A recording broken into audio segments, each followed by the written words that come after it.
Draped in the elegance of my wedding gown, I stood in frozen anticipation before my husband arrived in the waiting room. An unfamiliar sound echoed from beyond the door like bees humming, a faint tremor like a table quiver coupled with a chorus of whisper. My heart skipped a beat as a knees gripped me and a sense of foreboding settled in, summoning my courage. I cautiously cracked the door open, aiming to steal a glimpse without attracting attention. And there before my eyes was the back of my beloved fiancé Daniel, in his tuxedo. The very tuxedo I had secretly imagined him wearing, a symbol of my pride and joy, held a somber aura that struck at my heart. My hands trembled as I lifted my smartphone, commencing a live stream. This was the moment the transgression that had stolen my bliss determination surged within me. They would pay for their wrongdoing, and I would exact revenge with my own hands. Let's rewind to a time after my university graduation when I ventured into the world as a spatial designer.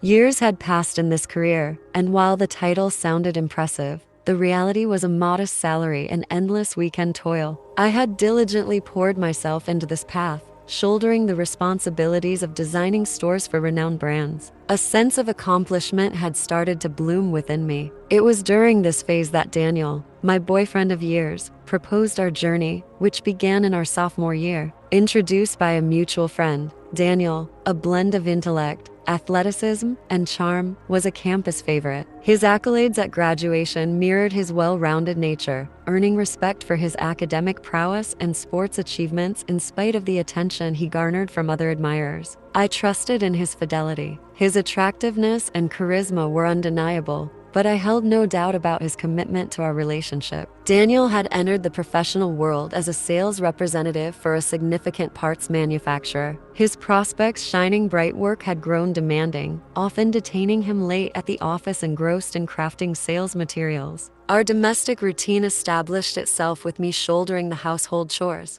Although the inequity bothered me at first, it became a tacit acceptance of our roles amid wedding preparations and family meetings. Private moments dwindled into a source of concern. I believed that post-wedding our worries would dissipate, granting us a tranquil marital life. But the unexpected loomed ahead. Our bond, nurtured over 7 years since our university days, was about to shatter in the cruelest manner. 6 months following Daniel's proposal, we journeyed to my hometown, intent on introducing him to my family. Coincidentally, my younger sister, Amelia, is a figure. 2 years ago, my junior made an unexpected appearance living in an apartment just a half-hour away from our parents. Both Amelia had chosen this juncture to reconnect her overly amicable demeanor, underscored by a sweet, almost childish tone that evoked discomfort. Within me, Daniel's courteous response was met with a grin from Amelia, unsettling me further. I paid little mind to it since Daniel's reaction didn't appear out of the ordinary. Amelia, adept at capturing hearts, consistently achieved her desires while not conventionally stunning. Her winsome smile had an uncanny ability to charm. She skirted the stringent rules of her high school, avoiding reprimands for hair color or uniform adjustments. Our parents seemed to favor her, providing a more generous allowance from day one. She seemed to possess an innate understanding of how to ingratiate herself with others, a talent I laughed conversely. I was often chided by our parents for being overly serious and urged to emulate Amelia's affable demeanor presently. Amelia thrived as a top-tier salesperson at a mobile phone company, a role she'd held for 2 years. Her consistent presence in the national top 10 attests to her prowess. Beyond quarrels, our relationship hadn't truly deepened. At times, I yearned to emulate her ability to navigate life's complexities, but now that I have Daniel, the love of my life, and the prospect of a joyful future during this period,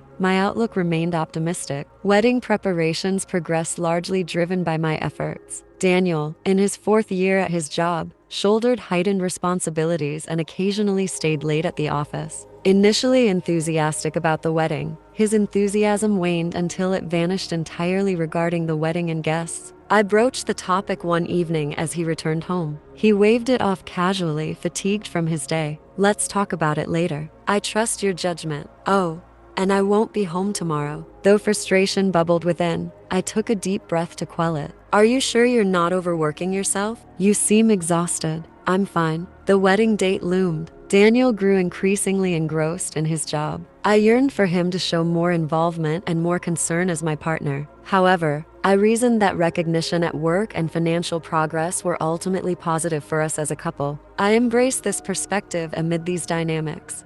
One weekday night a month before the wedding, Daniel returned home earlier than usual. I expressed surprise at his punctuality. Having grown accustomed to his late arrivals, he bore an unusual enthusiasm that intrigued me. "Is there something you'd like to discuss?" I inquired, sensing his heightened energy. "Would you be interested in getting new cell phones? There's a great deal if we purchase two simultaneously." A business contact mentioned a bonus for introducing their service, though our phones were due for replacement. The looming wedding expenses gave me pause. New models can be pricey, right about $4,000 for two. He swiftly countered, "That's true, but the bonus covers it." My attention focused on his mention of $4,000. The word resonating with an unexpected weight. His explanation about the bonus seemed to fade after that, and his next word struck with profound impact. "Well, actually, I've already bought them too. I've already purchased two of the latest smartphones." He revealed this enthusiasm, fueled by a business contact's encouragement. "You just need to cover your share of the device fee and installments." Our roles as husband and wife had taken root, yet we had agreed to maintain separate bank accounts. Temporarily, the plan was to revisit this when considering children in the future.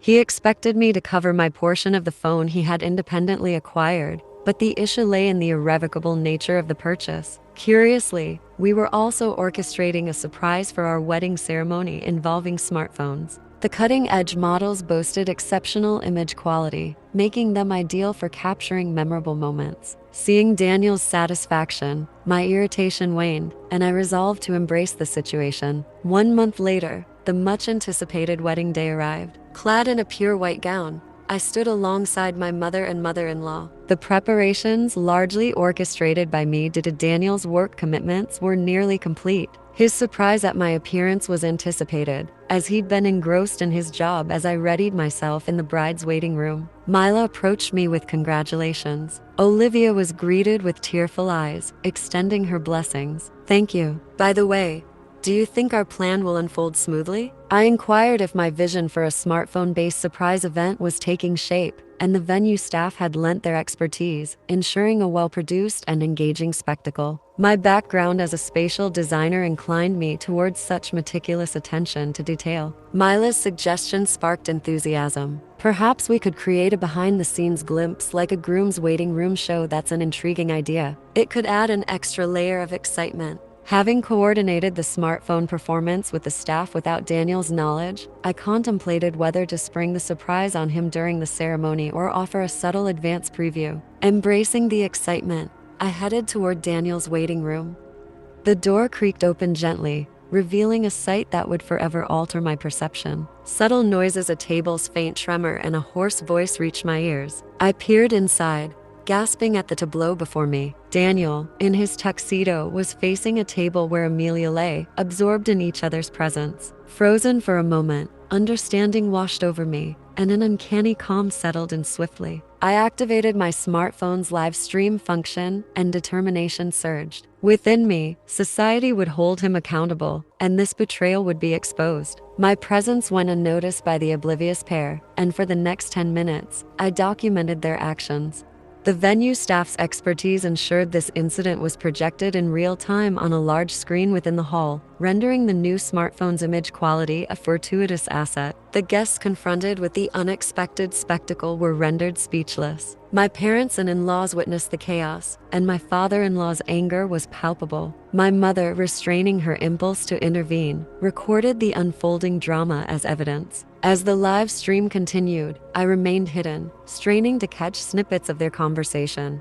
"Didn't you promise not to go home when we visited Olivia's parents?" The conversation harked back to our visit to my family 6 months prior. Amelia's nonchalant response resonated. "I thought it'd be an amusing plus. Your sister put on quite a performance, didn't she? It was quite entertaining." My heart clenched at the realization that their encounter was a calculated charade concealed beneath the facade of a first-time meeting. A tidal wave of emotions surged. Within me, betrayal, shame, and a profound emptiness of anger engulfed me, fueled by the realization that I had never once suspected his infidelity over our 7-year relationship since our university days. As they adjusted their attire, the two figures approached completely unaware of my presence. I retreated momentarily, hastening toward the family waiting room. Upon my entrance, a sea of bewildered faces greeted me. Both sets of parents were rendered speechless by the unfolding drama. My mother's sobs were a testament to her disbelief, while my father-in-law was seated with rage in the midst of this emotional maelstrom. I waited, ears strained, eager to catch every word exchanged. I should have been the one in tears, strangely, though not a single tear fell from my eyes. I merely stood there, silent and oblivious, as Daniel and Amelia entered the room.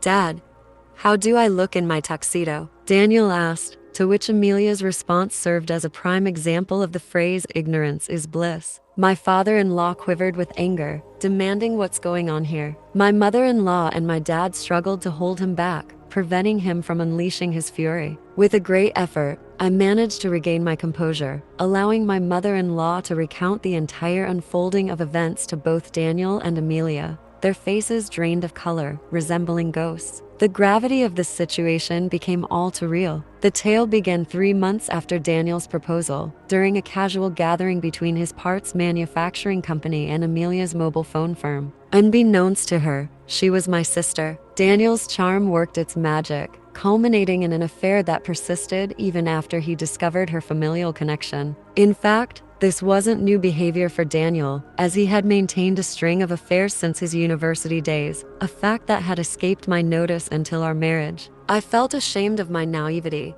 realizing I had been utterly insensitive and unaware. "Oh, Olivia, I want to marry you." His words echoed holily. Now I had been young and recklessly oblivious to consequences, and in that foolishness, I had strayed. The apology felt belated and futile. I had already made my decision to divorce him. His irrationality and stupidity left me speechless. "Aren't you enough? You should say I'm truly sorry." "When you apologized," I retorted, wishing he could start anew as a mature individual. "Oh, I'm truly sorry." He repeated it weakly. Meanwhile, my sister Amelia remained silent, seemingly unable to break her habit of relying on others. Even in these dire circumstances, my pity for her overshadowed my anger, leaving Daniel behind in the waiting room. I embraced my serious disposition, understanding that handling the guests took precedence. I headed to the venue, apologizing to the staff and guests. Sympathetic gazes followed me, particularly from Daniel's associates and friends, who promised he would be held accountable a week after the disastrous wedding. The repercussions reverberated through Daniel's career, social status, and relationships. Amelia lost her job as collateral damage from Daniel's workplace intervention.